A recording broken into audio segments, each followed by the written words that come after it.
Thanks everyone for coming out, especially on such a rainy day. Really appreciate it. My name is Shana Marshall. I'm the Associate Director of the Institute for Middle East Studies here at GW. And this event is part of our Middle East Policy Forum, which is sponsored by ExxonMobil and was formed by now retired Ambassador and Professor Emeritus Skip Ganim. Obviously today here with us are our researchers from FES. Can someone please say the German for me? I don't know a lot of German, but Friedrich Ebert Stiftung. Thank you. Mine is going to be much less impressive. And is a really a very amazing report on the impact of the IMF over the past several decades, really on social service provision and social welfare programs in the Middle East. So we have three really wonderful researchers here with us today. They're not necessarily the authors of all the reports. We have some new guests. Some of the original authors couldn't get their visas here for the event. But first will be Boutaina Falsi. She is an independent social policy consultant and co-author of the FES report Uncovered, the role of the IMF in shrinking social protections. Actually, I'm sorry, Boutaina will be second, right? Yes. Selma will be first, Selma Hussein. She is the regional research manager at FES and editor of the FES report that we will be talking about today, Uncovered, the role of the IMF in shrinking social protections. And then third will be Nabil Abdo. He is Senior Policy Advisor on International Financial Institutions at Oxfam International.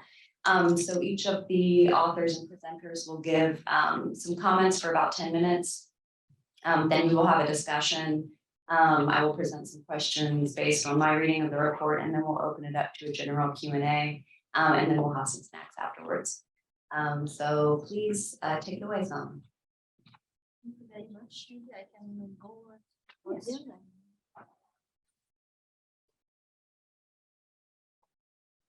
Thank you very much for coming. Thank you for hosting us and giving us this opportunity.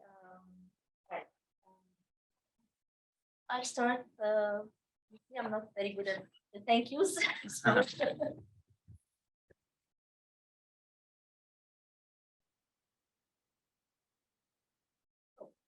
I'm going to talk briefly about the IMF, how the IMF presence in the MENA region during the last decade. And also we'll talk a little bit about how the IMF perceives social protection and depending on our findings in the report, we're going to evaluate the main IMF advice related to social protection, which is like as the IMF puts it, universal, which is bad, and the preference of the IMF experts, which is targeted social protection. And lastly, and a very important aspect, what did the IMF advise our countries regarding the while dealing with the COVID catastrophe? So let me start by why this decade is important for us, because actually this is, as you all know, the very obvious, the Arab Spring decade that started in 2011 and still ongoing, if you can see what's happening in a lot of countries, especially in Sudan now. So it's the decade of popular demands on social justice, ending corruption, better governance, and a lot of justice hopes. But as we also saw, it was like the IMF spring. It's like we did this whole thing just to cooperate more with the IMF, so which led to actually a lot of a borrowing spree from the IMF, and the IMF would actually say, well, if you want to borrow from me, just go ahead and prepare yourself for this amount of foreign borrowing, and then come and help you. So, which led to a lot of borrowing domestically and foreign borrowing as well. And also the decade has seen this change after, after the 2008 international crisis, and with the Arab Spring as well, pitching in, that we had this new discourse from the IFIs embracing social justice, social protection. They had this new literature on how bad inequality is for growth. And so it felt like it's important for us to see how this discourse was reflected on the programs they advised and actually sometimes imposed our countries to adopt. So discourse versus action, this is one of the main themes of the report, and has the fiscal space created by the IMF programs resulted in expansion of social protection? Did they have any effects, positive or negatives, on poverty and inequality? That was we tried to see, and I have to see that there was a lot of an information problem, data problem, because even I can say in Egypt, for instance, they stopped publishing data on fiscal deficit, public debt, and on growth. Even it's not only the projections, not the real one, and it's like a mess with the inside. I mean, the World Bank and IMF wouldn't also publish, not only our government, but oh yeah. So first thing, we noticed that the IFIs, they don't have a unified definition on social protection. So they talk about social protection, but what they really mean is very narrow, residual approach, with only about targeted programs for the poorest of the poor. And in our countries where poverty rates are above 30, and we talk about the near poor, we get like 60% of the population. So you are missing a lot when you only talk about the poorest of the poor. While the ILO and the UN organizations adopt actually a real transformative definition, right-based approach, universal, protecting all population along all the life cycle, from risks and insecurities. Lately, the World Bank and the IMF are talking about social protection floors, but a lot of what's here, as you know. So, well, if we're talking about the full impact of the programs, it's very complicated because, for instance, when you look at the monetary policies, and for instance, devaluation, higher interest rates, you'd find that they are even contradicting with the fiscal policies. So the fiscal policies is always about fiscal consolidation, austerity, yeah. But what the monetary policy is creating a lot of inflation, which impacts on the imported goods like the fuel, the oil imports, the hydrocarbon imports from the government, and wheat and other essential basic goods that are financed by the budget.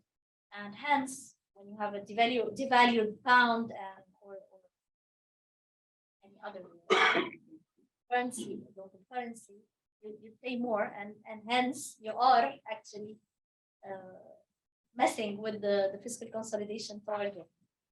Also, higher interest rates and devaluation, they lead to lower growth and increasing income inequality. Because I don't know if you want to hear more about how interest rates increase inequality, maybe that would be a nice question for afterwards. The World Bank and IMF also, they don't have any model to evaluate the full impact of the multiple shocks of the sort, neither ex ante or ex post their programs. So when you ask them, well, how do you assess the impact of these programs on the poor, they don't have any answer. And of course, we don't have the proper data to make independent research on that. So the books, our reports just chose to stick to the one that the IMF and World Bank said that it's important for social protection. Only the targeted programs, the poorest of the poor, did they deal with, how did they deal with them, how did they reach them? And we were talking about Tunisia, Jordan, and Morocco.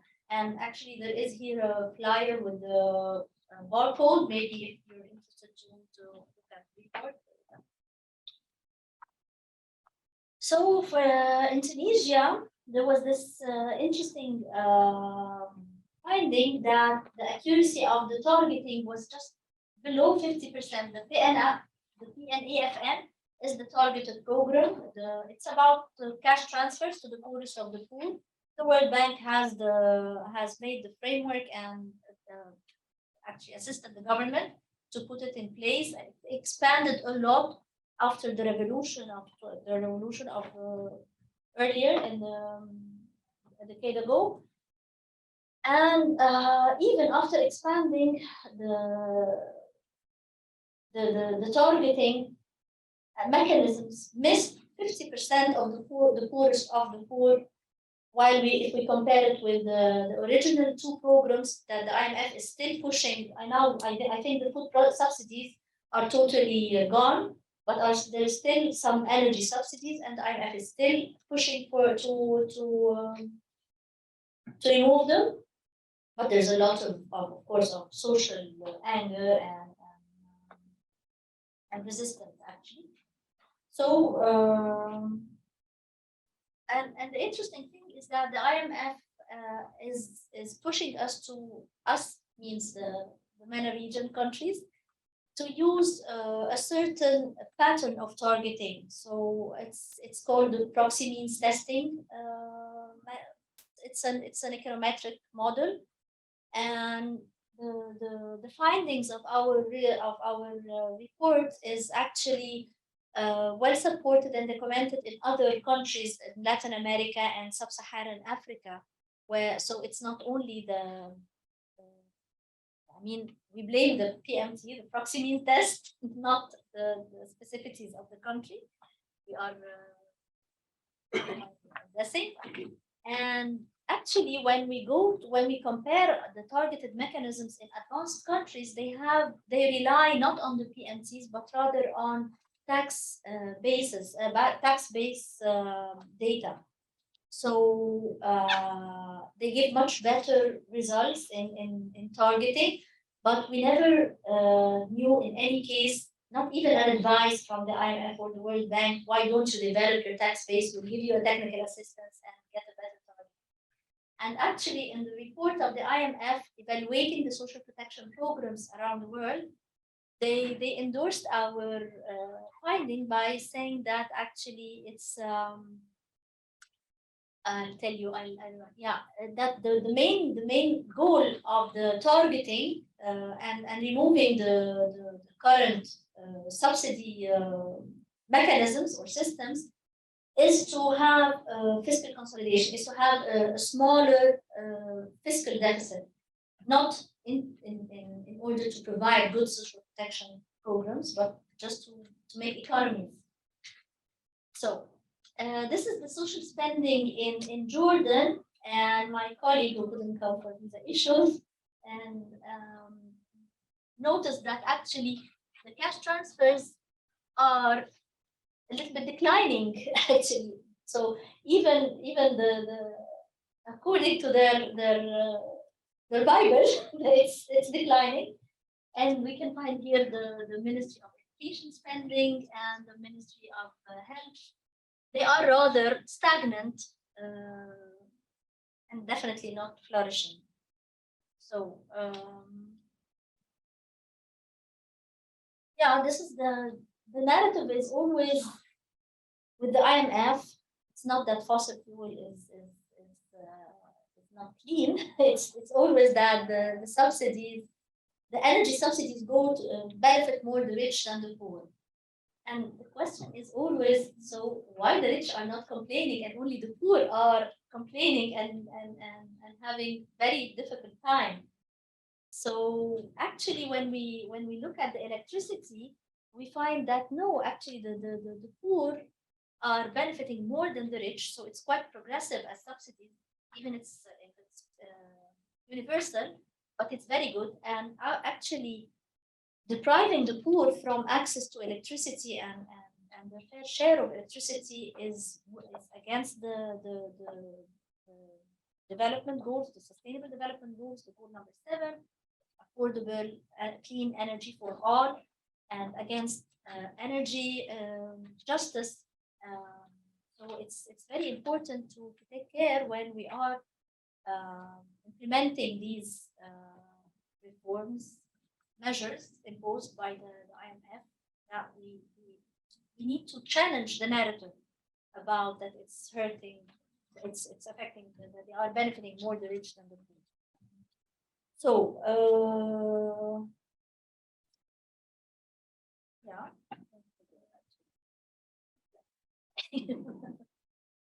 Okay. Fiscal consolidation, usually by the World Bank, involves wage bills. And they say that the wage bill is very high.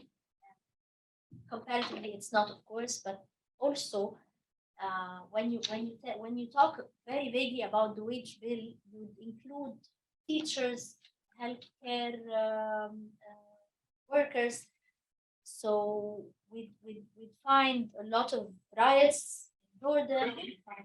We find a lot of riots in Tunisia, where there are union movements, strong unions. But we saw the IMF kept pushing to counter these movements, and kept even highlighting that in Jordan the teachers are paid a lot. Yeah, so actually a whole decade of fiscal consolidation under the IMF resulted in actually an even bigger fiscal deficit. You know, back in 2010 and 11, when they started negotiating with all our countries, a lot of our countries in Morocco, both in Morocco and Jordan, they had under 4% fiscal deficit of under 4%, which is really very, I mean, like all the European standards Maastricht thing. So it was very good, and yet they would ask for more fiscal consolidation. And as you can see here, the debt service in Jordan is now more than almost 10% of the GDP goes to debt service. In Egypt, I don't have the data. It's like more than 50% of the budget expenditure goes to debt service. So 50%. So yeah, I think I have to finish.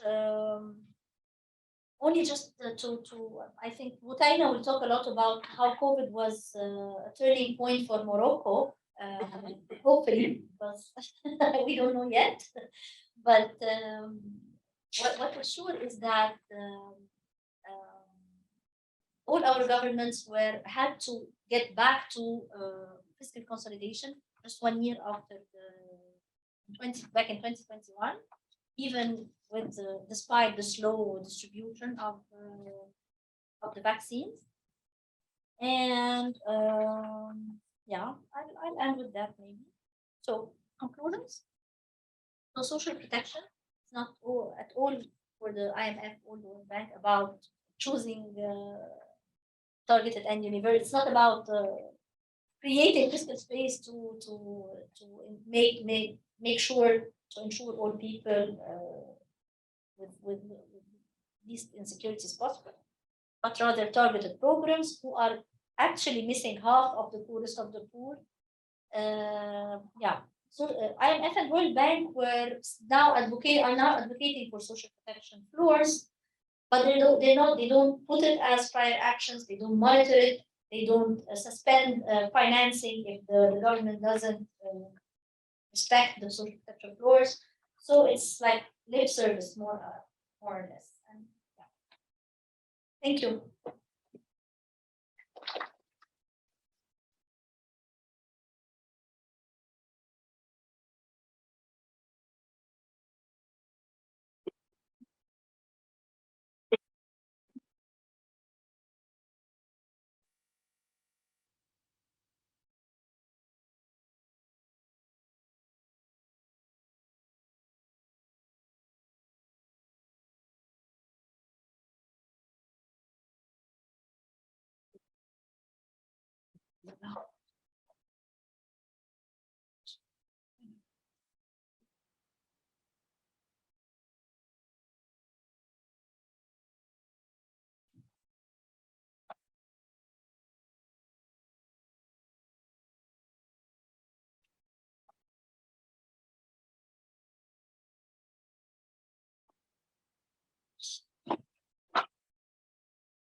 Hello, everybody.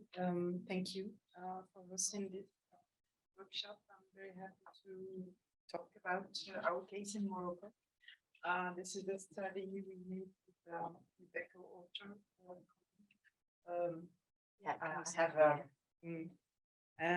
I speak.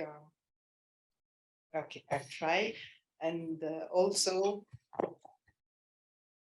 I can speak as fluently in English as my colleague Selma. In Morocco and Tunisia, Algeria, we get used to French, not English, but I try to speak some words. I will lose some words and ask Selma for help. I'm not going to talk again about the details, but I just want to tell you the specificity in this study with the Moroccan case.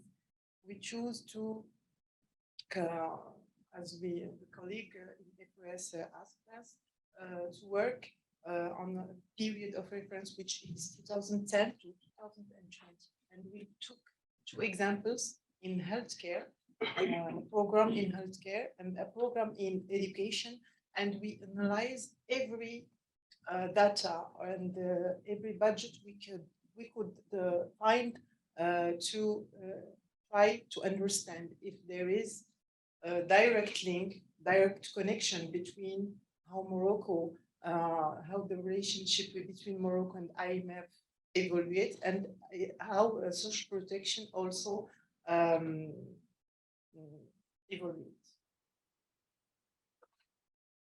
So I will talk on 4 principal points. The first one is very shortly to talk about how Morocco interacts with IMF. It's a relationship that begins very early since we have our independence. And we, in the North Africa region, like Algeria, Tunisia, it was French occupation. So maybe our economic model is also has a sort of heritage with the economic way of thinking of the French economy. That was very problematic because the first years it was post-independence, very critical financial situation.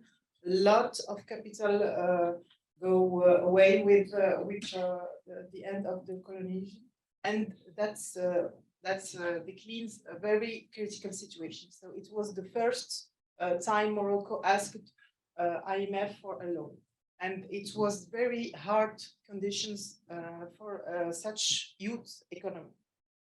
The second one, it was just before the energy crisis, the oil energy crisis of the 80s.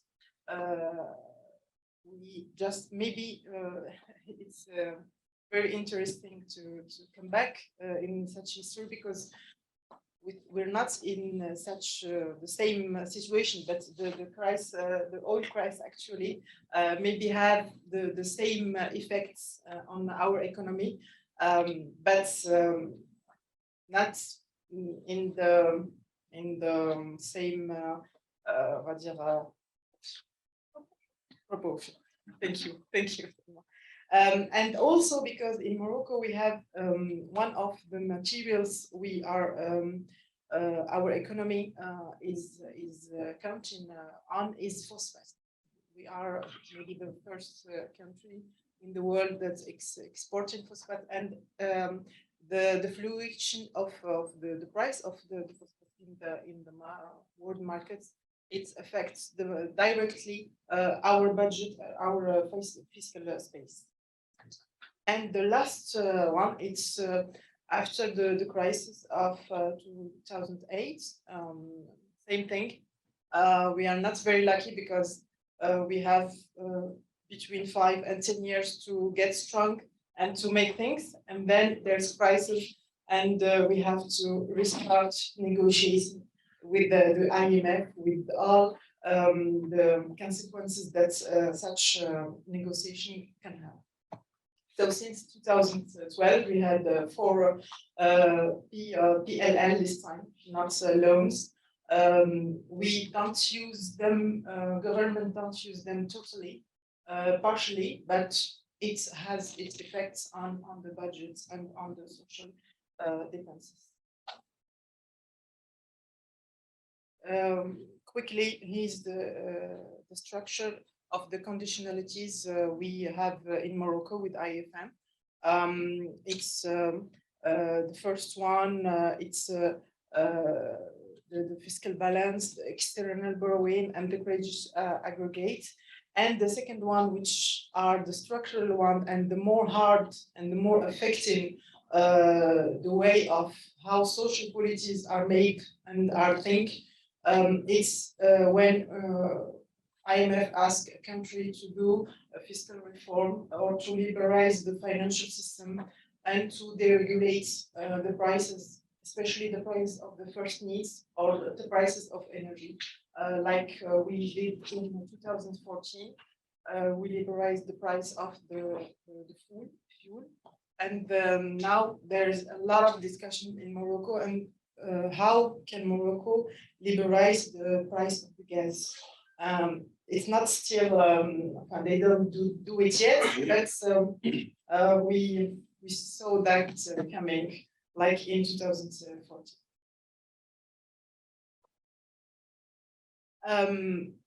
I tried to concentrate what we, when we talk about social protection or social security in Morocco, we're talking about what and what are the different stakeholders, and maybe what are the history of social protection in Morocco. Like Selma said, the definition, we don't have a formal definitions shared by all the countries. Each country has its own definitions, even if we have standards in the ONU, or especially in the ILO, but each country has its own history with social protection and his own definition of social protection. Our social protection in Morocco has a very deep religious, cultural, and post-colonial origins. Especially, it's a combination of these 3 facts, and it begins very early, but with a small programs of covering healthcare, especially healthcare and pensions. And then it was all des accidents de travail. Work accidents. Yeah. And then, even if you have this little scope, the population which were concerned by social protection were also a small population. It was the formal workers and the formal workers that have work relationship in the salary, workers in the private sector or workers in the public sector. Even the workers that they work for their own commercial or other professions, they didn't they were not covered by the regular and obligatory system. They were invited to have especially healthcare and pension care in the private sector of insurance, and not in the legal system of social protection. So all these things made that Morocco, especially in 2018, there was a very important event where are all the stakeholders, all the actors, the government actors, the IMF, the World Bank, the Union European, they make public debate on social protection to say how can social protection be developed in Morocco, how we can finance it in Morocco, and which people will be covered by assistance by the system of the transfer monetary. Since this time, in 2019, 2020, there was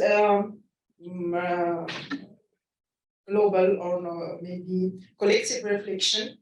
CEOs didn't act that much, especially trade unions. They didn't take the role and the chance to be effective and to defend the angle of workers, of trade unions in that conception. But then the COVID comes, and I will come back to COVID. So we have multi-stakeholders governance. A lot of ministry, a lot of institutions are involved in governing and in managing social security in Morocco. The social assistance program, the cash transfers, they were early in the 2000 years. Early, the Moroccan government used targeting, but the classic one, geographical targeting. We have the mapping of the poor regions in Morocco, and people who are in these regions, they can access to some social programs, and poor in other regions can't access to it. It was a classic first experience in Morocco with targeting. Then the second experience, it was mixing geographic and economic. How the incomes of the families, at which level they have incomes, and they mix it to the geographic targets. But after 2011, 2012, precisely, Morocco adopted the new way of targeting, since the IMF and the Bank Mondial, in implementing a social scoring based on national population register. And the benefit of this exercise is the data. Is that now we can actually have specific data on scoring, on social scoring, and it's open also to every person which is living in Morocco, but not you don't have to be Moroccan to access to this system, to access to healthcare, to access to social protection program of assistance, but you have to be in the same goal of targeting as the other citizens in Morocco.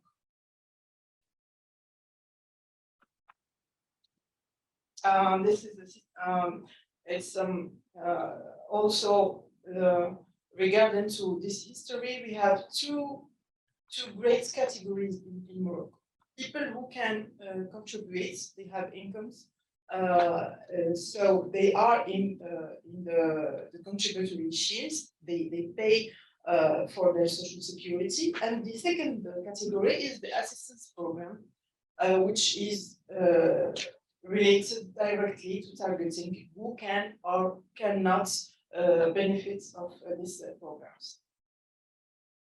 You can if you have load the study, we can have some specific figures 3, 4, and 5 in the pages 134 to 137, that shows how the budgets of these programs evaluate with the evolution of the condition of on the IMF on economic model. This is, I won't be longer, you can have the presentation, but some of the characteristics of the Moroccan social economy, like I said earlier, it's results of all the different political orientations, how Morocco have this relationship with the World Bank and with IMF and with Euro too. But the numbers are not that good after all these years, and you can see the details in the study. Maybe one last number. It's the Gini coefficient, which rise a lot from 2004 to now. The last number. 46.4 is the number of 2020. It's very significant number and very scary number too. And that's a measure of relative inequality. Yes. The evolution. Now we cover more people in Morocco. We also cover more programs or systems. But it's not that inclusive that should be after so many years. In conclusion, after this dynamic from 2018 to 2020, after the COVID and all the problem that's also in the period of COVID, the poorness was higher. A lot of people access to direct subvention from the government of Morocco, especially in the early of 2020, just after the first lockdown, the first one and the second one. We did the very hard lockdown in Morocco with COVID. We shut down all the country. It was very hard. So all the workers, even the formal ones, not talking about how hard it was on informal workers, Moroccan government decided to spend and to give direct transfers, and it has the problem was how to target these people. We are in exceptional situation. The budgets will not be enough for everybody. Donc, how to target and how to say to who needs that more than others. So after all this dynamic, Morocco decided to stay in that will of extending social protection, extending to people who are not covered yet, and to the prestation or the services of social protection that are not served enough in Morocco, and it will cost a lot of budgets. But the most important, and in my opinion, is to have a CEO which take its responsibility and stand and link the generalism of social protection to the SDGs, to the human rights, like the definition of ILO, to the fair redistribution of the fiscal incomes, and maybe to talk more about this important reform, to have the support of the population and of the CEOs and of the other actors other actors than the Moroccan government. Thank you very much for your patience.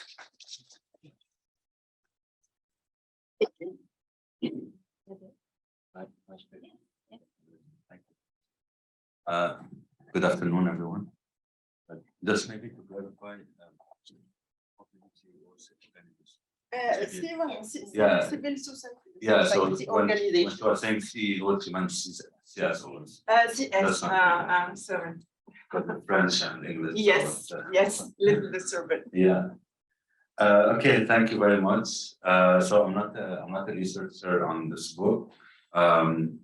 So I'll try to give my perspective from a wider perspective, shedding light on the region in general. And yeah, so how do we approach the issue of social protection if you want within a wider political economy context? So in my presentation, I will briefly discuss the significance of social protection from a historical point of view in the region, but also how austerity policies have impacted social protection. So from a historical point of view, I think it's really important to understand when we talk about the MENA region, that how social protection is part of the wider political economy issue. So if you want social protection in the Middle East, North Africa, to better understand it, I think we need to go back to the post-independence era when these kind of systems, if you want, were established. And so they were established, you know, in a part in the context of social contract that was built post-independence period. And in many instances, if not in most instances, this social contract was built by coercion. So some have called it coercive redistribution, and I will explain what I mean. So it is where there was this kind of implicit social contract, implicit agreement that was not voluntary, whereby the state commits to provide, you know, basic essential services such as health, education, and all of that, and also most importantly, state employment. And in return, citizens or people in the country would forego their political freedoms. So if you notice, like in the region where you had this kind of regimes that were built where you had all this kind of state provisions, but in the same time, trade unions were quashed, political activism was quashed, and yeah, so we had this bargain by force. So what happened is when the establishment of this kind of coercive bargain translated into having like free access to basic health, education, big public sector, where public sector was the main hub of employment and this kind of developmental state that was driving the economy. And at the same time, you had this massive subsidy system that Salma touched on in her presentation for the Jordan and Tunisia, but subsidies are not only in Jordan, Tunisia, or Morocco. It's all over the region. So you had mainly food subsidies and fuel and energy subsidies. So I think it's important that we view subsidies from this kind of point of view as a political economy issue and not only as a technical issue about revenues and expenses. This social contract, I mean, was working in a sense. There was some stability. I mean, not working for people, of course, but in some instances, you had this kind of socioeconomic crisis and closed the space and all of that. But this social contract was undermined, if you want, by what we call the structural adjustment policies. I'm not sure if you're familiar with it, but so on the back of the global debt crisis or debt crisis in developing countries, where actually we are on the fringe, on the brink of another one right now, but that's another issue. Where the IMF and the World Bank, you know, stepped in many countries all over the world, in Latin America and Africa, but also in the Middle East, North Africa region, in those structural adjustment programs that were really painful and really hard hitting on people, exacerbating poverty, all of that. But the main issue with this, I mean, in terms of the context we're talking about here. What happened is it was, if you want, effective dismantling of the welfare states in the region, where you had an attack on public sector employment, on subsidies, on welfare system, all of that, which, you know, like it's very famous and with the Washington Consensus, all of that, liberalization of trade, liberalization of economies, privatization, all of that. So in that sense, if you want, the governments or the regimes in the region, they broke their end of the bargain. That was a tacit or coercive contract, something contract. But in the same time, in order to prevent, they broke their end of the bargain, but the citizens' end of the bargain was kept, in the sense that you had this massive economic transformation, but in the same time, we didn't have an opening of civic space, of political activism, of big unions, and all of that. So we had this kind of imbalance where, okay, sometimes, you know, people could accept as long as we have all of those, but this didn't happen. And many analysts and activists, a lot of people, researchers, they say that the uprisings, revolutions in 2010 and 2011, if you want, were the result of this kind of breaking this kind of bargain. Citizens used to get those kind of basic services in return of not having any kind of political freedom. But now we find ourselves like we're screwed on both ends, right? So this spurred, if you want, this was the main contributor of the revolutions. So I think this is why it's important to understand how IMF interventions affect social cohesion, affect societies, fabric of societies, because it's not only about, like I said, expending expenditures and only saving, but when we touch on the subsidies and all of these kind of issues, you are touching on the heart of also, you know, stability in the region, in the countries, in terms of social unrest and all of that. And this is why in many instances, in many countries in the region, you have what we call like, you know, bread riots, like Salma was talking about, or where you lift subsidies, you have like this kind of protest. But this is not only limited to North Africa or the Levant area, but it's also to one of the richest countries in the region, which are countries in the Gulf, GCC countries like Saudi Arabia, all of that. So we have this austerity trend that is more widespread now, even if we don't see it, even if it happens. But and usually the attention on the GCC countries is more from, you know, the like royal feuds that happen or oil or whatever, but not really in terms of what are the actual policies implemented and how people are affected. Just to give a few examples. So for example, the government in Bahrain scrapped huge subsidies in 2015 in favor of cash transfer programs. So remember, those countries don't have IMF programs. They also cut electricity and water subsidies, quadrupling electricity bills. You have Saudi Arabia that is planning to privatize this healthcare system and is set to privatize over 2,000 primary healthcare centers, 295 hospitals. MBS, Mohammed bin Salman was the effective ruler of Saudi Arabia. He said he wanted to usher a Thatcherist revolution in Saudi Arabia. And this is not, in a sense, like, in a way that's how modernizing the economy is understood. It's a Thatcherist revolution.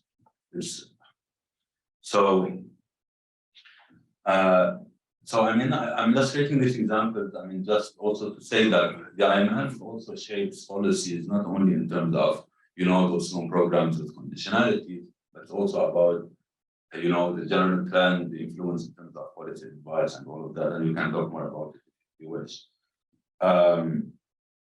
So for the past decade and more, and I think that Salman Hussain's presentations also show it, is that social protection in the region has been treated in two seemingly maybe contradictory approaches.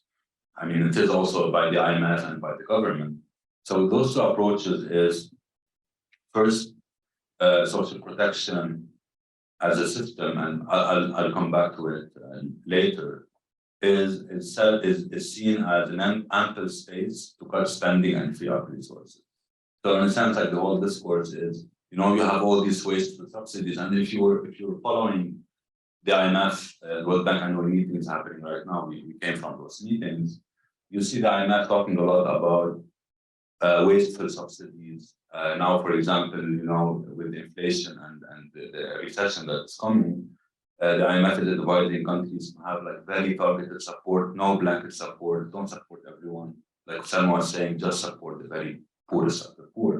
So social protection is seen as this ample, this big space where there's this massive spending, and we have this opportunity to cut down on this spending in order to save money, in order to pay out debt, and all of that, and to create fiscal surpluses. Because I mean, ultimately, this is what neoliberal policies are about, right? It's about government is like a family, and you know, you can't spend beyond your means, which is totally absurd. And at the same time, it's the first approach. The second approach is very instrumental. So it is about how to cushion the impact of austerity and of those painful policies. So also, if you follow the IMF this week,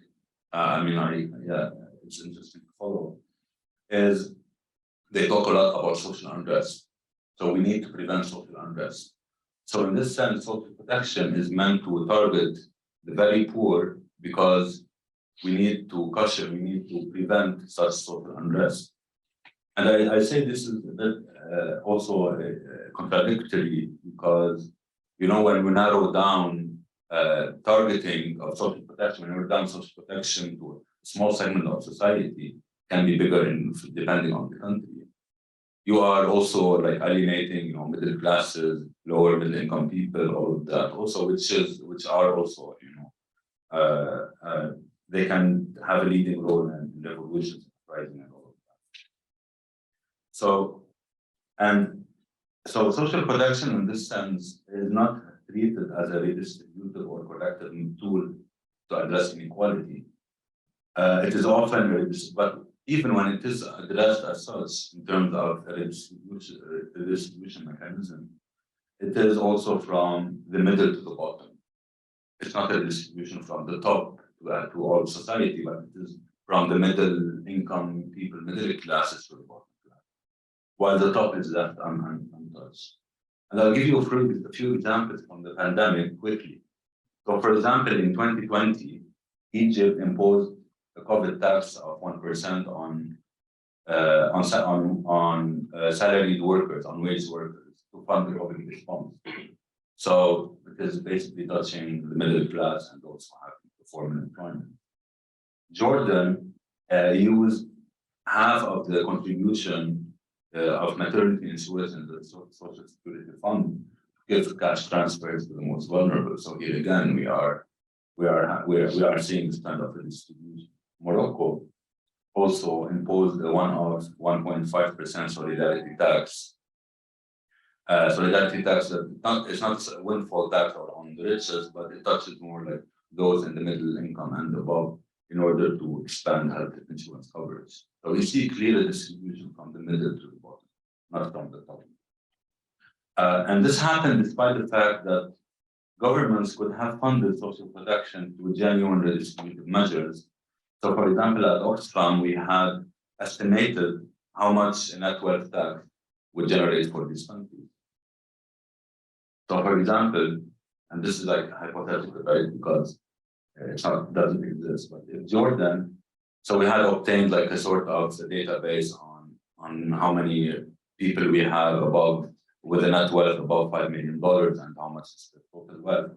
So we calculated if Jordan had implemented a net wealth tax of 2% on those whose net worth is more than $5 million, it could have generated nearly 1.5 times more than all IMF lending to the country between 2012 and 2019. A similar tax in Morocco could have generated the expansion of health insurance to include an additional 7.5 million people. a one-off solidarity tax of 5% in Egypt on those whose net worth is more than $5 billion in 2020 could have raised enough revenues to provide 3 million informal workers the minimum wage for 1 year. So as my colleague on the panel had pointed out, the IMF has played a critical role in shaping these approaches to social protection system in the region by treating it as a cost to be streamlined and a way to tame reactions to austerity instead of being a distributive tool. So, and despite this increasing rhetoric around the need of social protection and inserting them as soft conditionalities in programs, so the IMF had kind of they call social protection floors as a conditionality in programs. But the problem with them also is they're very insufficient, but also it's a soft conditionality in the sense that if the government does not fulfill this, the program will go on. But if the government fails to achieve a deficit target, the program will be suspended. And this is what happened, for example, in Tunisia, they had a problem, etc. So this is soft conditionality that, and also when governments are faced with this choice, should we achieve, primary surplus or deficit targets that would guarantee the continuation of the loan program and of the funds being dispersed, or should we have more social spending? But if we do that, we risk losing the program, then they will prioritize one over the other. So it's an impossible choice. And especially if we look at social protection from the wider angle, and this is the point I mentioned before. So sorry? It's like, I'm finishing. So if we take social protection as a wider concept, there I'll quote like a definition that I think is really important. So, which is social protection instruments encompass social insurance, social assistance, and labor market policies. So social insurance refers to employment-related programs, finance and contribution. Social assistance provides transfer to those who are unable to work, whether on the basis of income or vulnerability status or right of citizens. And we have inside of this income-generating interventions, such as public employment programs, or also form of social assistance and labor market policies. And all of that are comprised, the basic right to work, minimum wage, all of that. So this is all being undermined by the IMF because also like social public employment is a target. So I would like to close, by saying that this trend is not particular to the region. We're not talking about a MENA exceptionalism. We are now in a period of severe austerity that is being justified by fighting inflation, and we are just at the beginning. It's not only in MENA, it's in the global north, global south. I mean, like tough times are ahead.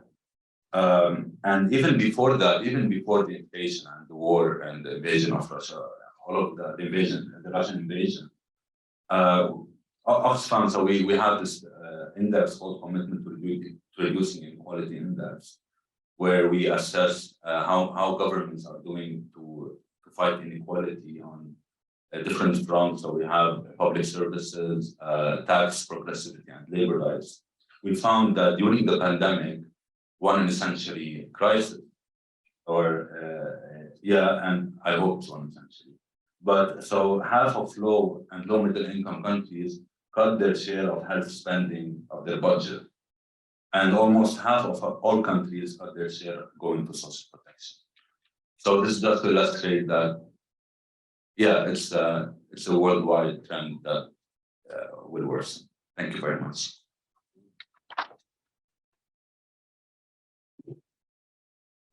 Thanks so much to our three authors. I have a few questions and then we'll open it up to general Q&A from the audience. My first question are for Selma, especially because I actually timed you, but then I failed to time anyone else because I'm a terrible moderator. So I know that you mentioned a few things that I wanted to follow up on. One is the fact that the extractive or taxation structures in these countries are very inadequate. And of course, that goes back to, World War II and sort of, post-independence structures. It's not all some sort of like recent phenomenon. But the fact that taxation and increasing the capacity of the state to engage in taxation, progressive taxation in particular, is not central to IMF and World Bank policies. And why do you think that is? Because that wouldn't be just about generating more government revenue, but it would also be about sort of dismantling some of the power of the ruling class in those states because they themselves are not taxed adequately. And the only ones that are taxed, of course, are, primarily public sector workers because their paychecks are coming directly from the government. So the government can go in automatically, right, with very little work and just take out those taxes. And then the rest of it is consumption taxes, right, which fall primarily on the poorest and are highly regressive. So if you could maybe comment a little bit on why you think that's not central. Tell you that the first measure the government took in COVID, after COVID, and while they were dealing with the COVID crisis, was a tax break for large companies on property taxes. So basically 80% of the wealth in Egypt is in real estate and land banks form. So large corporates would buy a lot of land plots and they just keep it and the price gets higher and higher and they would resell it after that. So and they get a tax break. And there's no capital gains No tax. Right? I mean, there's no capital gains tax at all in Jordan. There is a capital gain tax, but they managed to formulate the law in a way that gives them tax breaks. So in 2016, when the Egypt first had the first loan from the IMF, the IMF launched this report saying that Egypt can increase the tax revenues by 4% of GDP along the 4 years of the program. They started with the tax, the VAT tax, the VAT tax, the value added, and it was a huge success, of course. And then they stopped. They never monitored. They never get back to the government, and they should have had better property tax reforms. Even they canceled. The Egyptian government just canceled a higher tax rate on the wealthy. It was like if you get more than 5 million a month pounds, then you get to pay 25%. That's the top rate in Egypt, 25%. For the people, for individuals, but for corporates, it's never especially for large corporates, it's never above 2%. Yeah, because of the tax breaks they get. And I mean, because we often talk about, protests, where protests come from about IMF policies, right? So, when there is an attempt to impose these taxes, sometimes there are protests, right? In Jordan, there was a lot of protests over the introduction of the capital gains tax, which is really incredible because you're looking at the Jordanian population and you're like, what percentage of the people who are out here right now could possibly be impacted by a capital gains tax? Mostly none of, very few. And yet there's an ability to sort of portray some of these taxation policies as ones that would actually impose some hardship on the working class or the middle class, which then leads you to believe that the government or some other sort of agent is promoting this. In the parliament, the main committees, the main economic committees are run by large businessmen or the representatives. So either the CEO or a brother or a sister or a son. So that's how it is. And they make sure to prevent anyone to touch their privileges. So when we talk about fuel subsidies, for instance, energy subsidies, the clique of well-connected large corporates, mainly Egyptians, they made sure to not to be touched by the energy reforms imposed by the IMF. And the IMF knows that they are having quite a lot of these subsidies, but yet later in the experts turned a blind eye about it. So it's a very harsh political, I would say, state capture situation where most of the energy subsidies goes to World Bank actually study said that 80% of energy subsidies go to large firms. And yet they are liberalizing the prices, raising the prices on individuals, on households, and ignoring the larger chunk of the energy subsidies. Thank you. I mean, that's the IMF's role, right? It's supposed to be the IMF's role, right? Is to be the force that or the institution that forces the government to credibly commit to some policy change that would otherwise be painful, because then the government can at least blame the IMF as this, external actor that's making them impose these harsh penalties on rich people and making them pay taxes.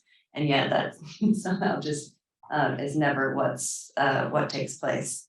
My second question, and I guess can be for more of the panelists, is of course this massive interest rate hike, which is relatively recent, and what that means for the debt loads and the debt servicing requirements for these countries, and whether that's actually debt forgiveness is even a part of the IMF and World Bank narrative right now.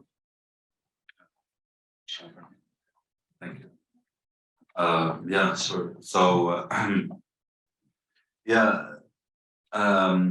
so the UNCTAD, the United Nations Conference for Trade and Development, which is a UN organization, they issued a report 2 weeks ago saying that the Fed's interest rate hikes are projected to cause around $3.7 trillion in losses for developing countries, excluding China. So yeah, I mean, the interest rate hikes are really like painful for countries, especially, and the IMF said also that around 60% of low-income countries are either at debt distress or close to that. So these hikes translate into higher borrowing costs. Debt service will be higher, which means that less will go to fund social services, infrastructure, all of that, to pay creditors, so it is a kind of imposed austerity on countries, not only in MENA countries but all over the world, in Africa, Latin America, and Asia, where austerity is imposed not because the IMF has a program, but because budgets are squeezed in order to avoid default and all of that. And at the same time, you have another side of the coin, which is these interest rate hikes are also increasing the value of the dollar, right? And the dollar is the currency the currency of trade. So this means higher food prices, higher energy prices, and everything. Which also will exacerbate the current conditions and all of that. So we're really heading, and the problem is, I mean, so we've been attending the annual meetings as civil society organizations, and we get to talk to IMF staff, to all of that. So the picture is really bleak. I don't want to be I don't want to be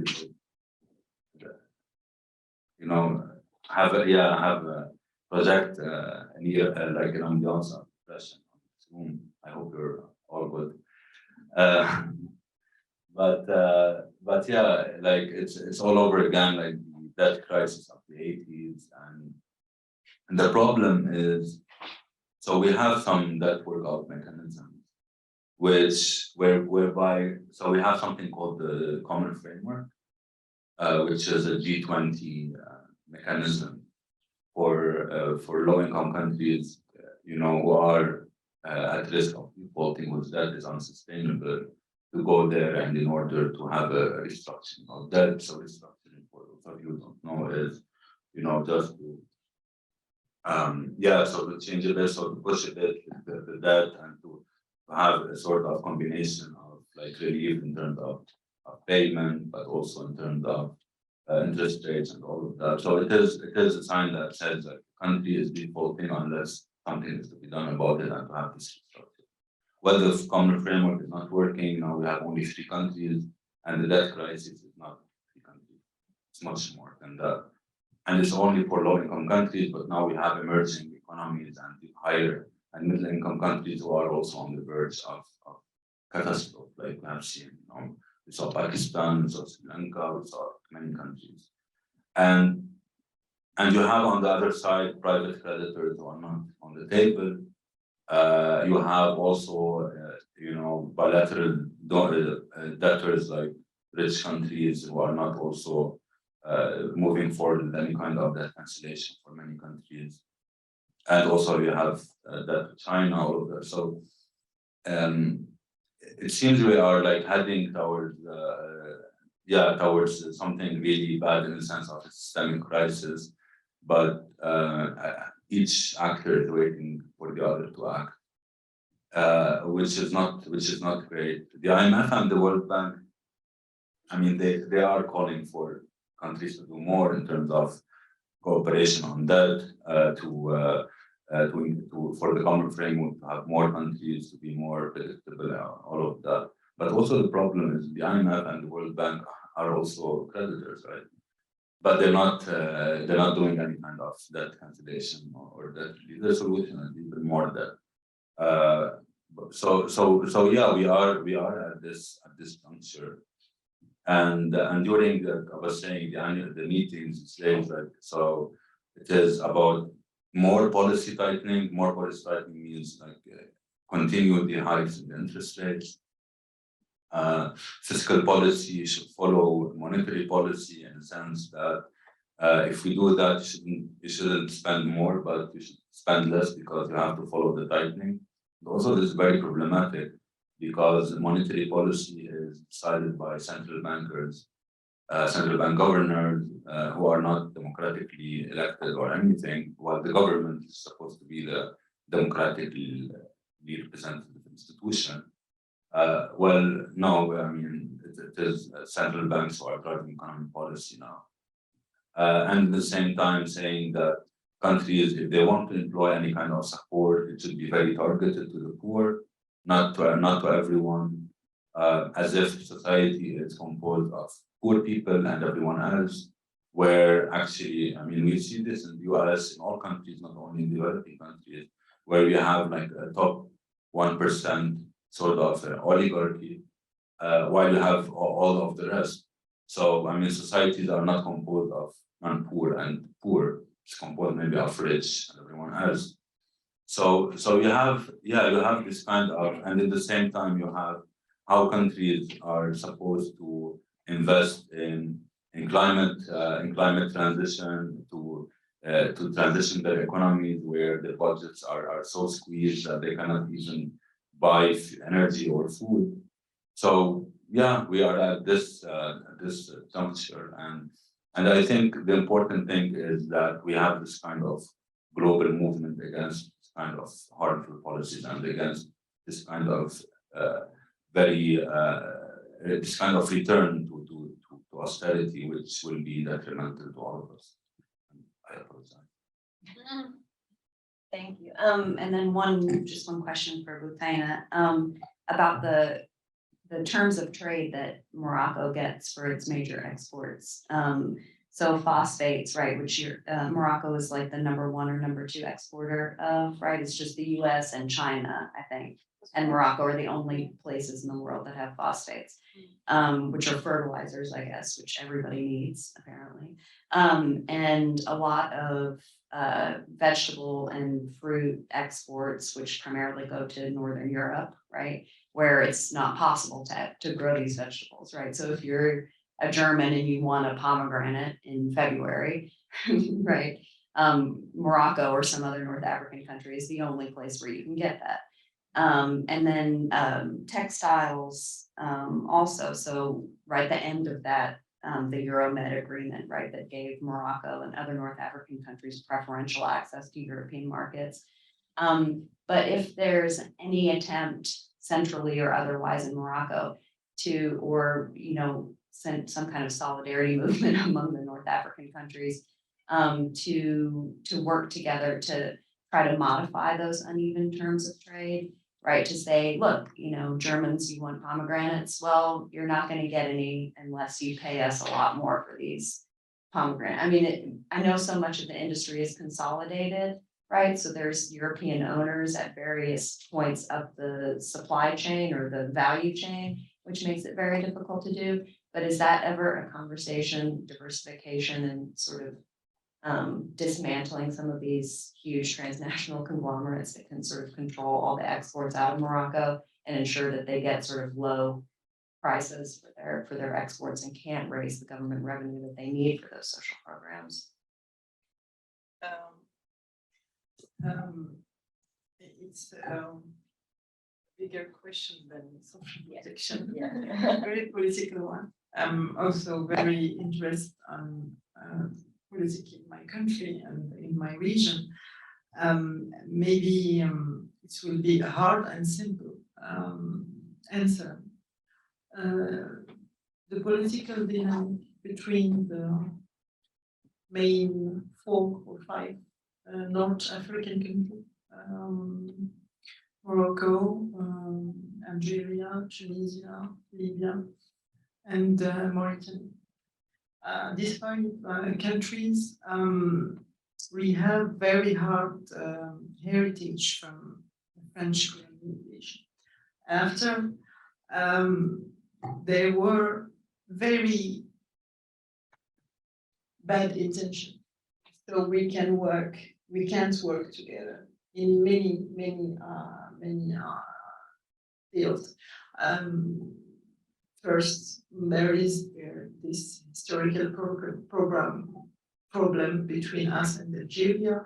Now with the political problems in Tunisia, in Libya, really in the 80s, they tried to create economic area. And that was the purpose. Exactly what you said. How to evaluate the richest wealth of these 5 countries. How can they exchange and help each other to be a bloc and to face Europe, especially Spain and France. Italy too. This was like a dream that never became true, because we had that was in Marrakesh, Morocco, I think, 91, the political meeting between the 5, the king and the 5 presidents to do that, and it doesn't work. And now we can see there were very interesting studies on how each one of our country lose because we don't work together, because we don't evaluate. The simple example is in us and Algeria, they have gas and petrol, we have great agriculture, they don't have a great agriculture. If we inverse the relationships now, the thing will be very different between us and between us together and the others partners. And I can't say another word. Okay, great. Does anyone have any questions? If you wouldn't mind just identifying yourself and then go ahead.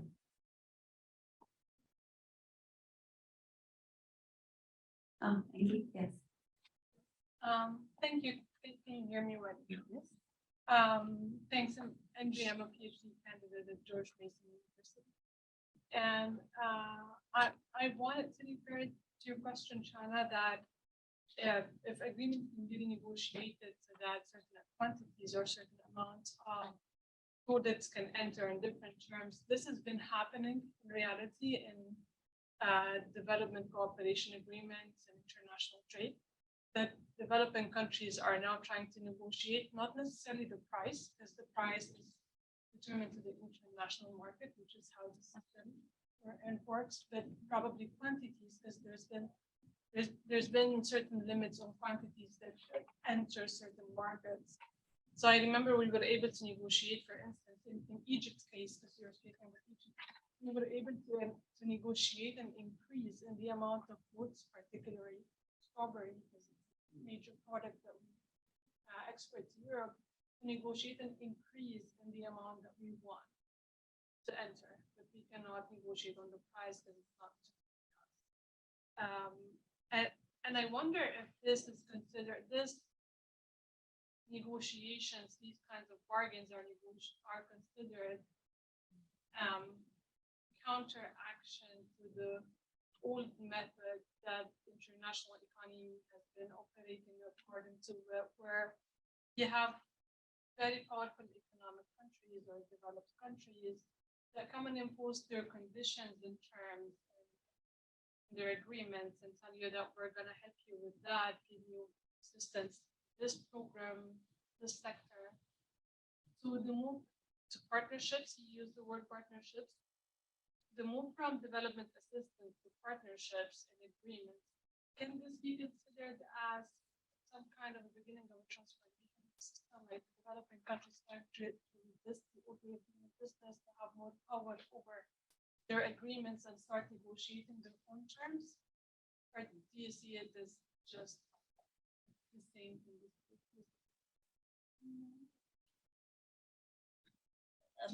I'm not an expert in trade issues, but since we're talking about Egypt, for instance, I can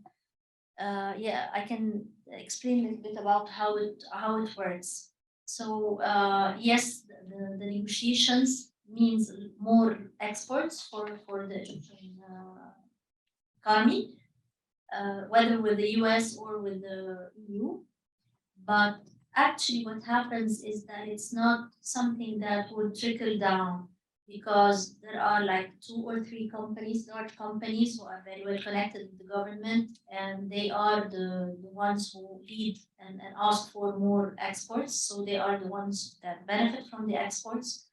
But yet there is no no rules on labor rights. So they would pay peasants and farmers and especially women very low wages. They don't have any social security. They don't have any social protection of any sorts. Sick leaves, any leaves of sorts, and if you get pregnant, you get sacked and we hire someone else. So 2 or 3 companies who are monopolizing the export market for strawberries, and that's how it is. And they don't. This does not translate into better conditions for small farmers, which are the 90% of the agriculture sector, and not even for their own workers. And the workers in those, in those, agricultural companies, are they overwhelmingly informal, sort of Yes, off the books workers? So they're not even part. 7 out of 10 in the private sector, formal private sector, 77 out of 10 workers are informal workers. So they're not even in the contributory social protection schemes, right?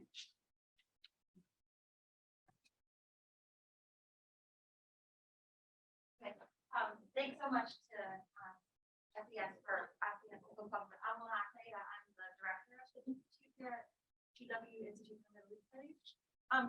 This was so fascinating. I have a million questions, but I'll just try to keep it to 2. I myself am a researcher working on the use of poverty maps and geographical targeting for Selma, and I talked a little bit about. And my research is in Morocco and France, and I've done stuff in Egypt as well.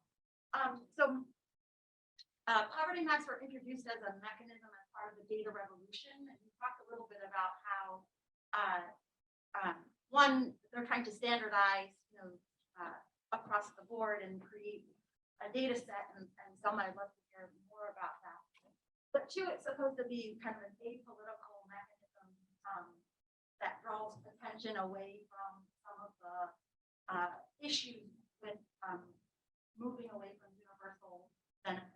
So, and so my question is, one, I was really interested when you said the result has been there's no conditionality about, for example, increasing access to data or publishing the results of the information. So why is that not part of the conversation, given the context of thinking about a data revolution and the importance of implementing these tools? And then my sort of second question is for Rosina about regionalization and what role has regionalization played and in terms of redistribution, because that's the kingdom often uses that as a mechanism to say we are addressing inequality, and it's been a long process, as you know. So I'm just curious to hear about how that interfaces with some of the changes in social protections that you described in Morocco more recently. Thank you.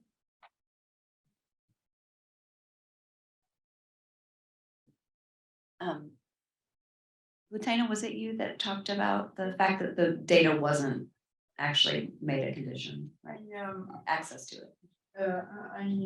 When I talked about targeting, about how targeting starts and how it became now, it starts very basically and it was directly linked to the map of poverty in Morocco. We have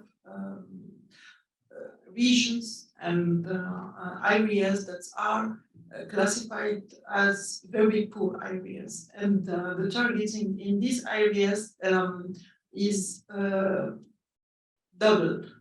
If you are in this area, you will have access to the program, and then we will check your income in second level. But first level, you have to be in that area.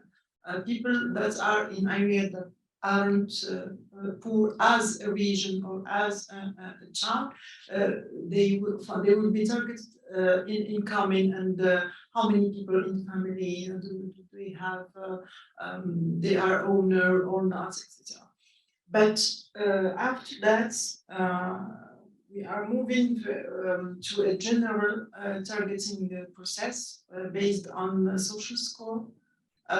Everybody has to be registered in a national register of population and then asked to have a social score if this person or this family want to ask to benefit from a social program. If not, nothing is, it's not obligatory to be in that register. But if you want to be to benefit from a social program, you have to be in that register. So we will have specific data on who are the people that asking to benefit from a social program, for different social programs, for healthcare, for education, for the third one is some programs are to make it easy to people to have to be owner of the land or of houses, and that will be developing a new data, but only for this targeted people, not for everybody in Morocco. But I think it will be great to have that data established and to have the characteristic of the population that's asked for it, and how the score is made, and how it's open the access for this person to benefit or to access to social protection, even if it's first to be introduced in social protection as a beneficiary of social program of assistance social program. Second part of the question is how is the dynamic of developing regionalization in Morocco? It's a process that takes very long time. The mean or the objective is to have a region that can be effective and have some dynamic, not in in Rabat, Casablanca, Tangier, and Marrakesh, but also in the other all over Morocco. But the law that's created this region, 2011. It gives the region a level of responsibilities, and we have the same problem that I mentioned in social protection. We have a lot of stakeholders. For example, education and transport. C'est des compétences. Non, enfin, c'est des compétences de la région. That's I try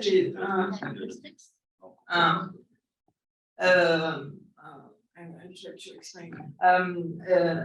Education and transport, the law it's no longer Rabat, which is responsible of the policy, and it will be national and equal policy, but each region have to develop its program of programme de développement, in the development program, which takes the specialty of the region, if it's economical region or agricultural region or poor region, etc.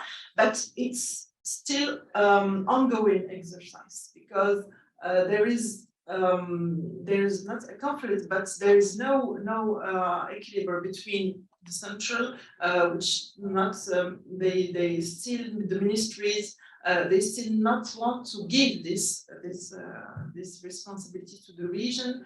The region are looking how can they make themselves efficient, and how can they, for example, they are now organized with the association of the 12 region, and this association is the official talker to the government, and everybody in the region says that they are in the same line. They are trying to talk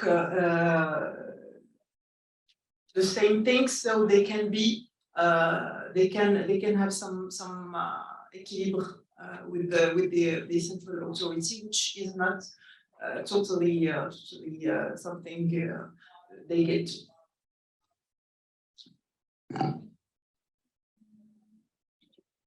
This will be, yeah, some final comments. Yes, only about why aren't statistics published, and why doesn't the IMF dwell on that with government? Actually, the IMF transparency policy says that the government should agree on every information that is published. So if the government does not want to publish any information, it's not published. Also, we find that I found that it's very if there is no political participation, like a long dialogue, it's very difficult to be vocal, to ask for more information from below. I mean, but you can see, for instance, in Tunisia, in Jordan, Morocco, the political openness is better than Egypt. So you find better information available, and even more official studies, and more social dialogue on different policies. Well, sometimes like in Morocco or in Jordan, you find a lot of government reshuffles along with after any social discontent that happens. So we find this like a very stark difference between low democracy benchmark within the region. But I can tell you that, for instance, the poverty data is absent in most of these countries. The recent poverty data, if you look at the World Bank, you'll find the latest poverty rate in Jordan in 2017. Same thing for Morocco, maybe even worse, 2012 or 2013. Egypt, it's 2017. So yeah, and the World Bank does not talk about it. And when you come to think, it's when you announce the growth rate, and it's positive, it's high, it's like 4 or 5 or 6%, and you say that the poverty rate increased, this would ring a bell about social protection. So when it's not there, you can just celebrate. Thank you. Thank you so much. So we're gonna conclude the formal proceedings. But feel free to mull about for another 15 or 20 minutes. There's some snacks in the back. And you guys can answer some more questions, I guess, informally. That would be wonderful.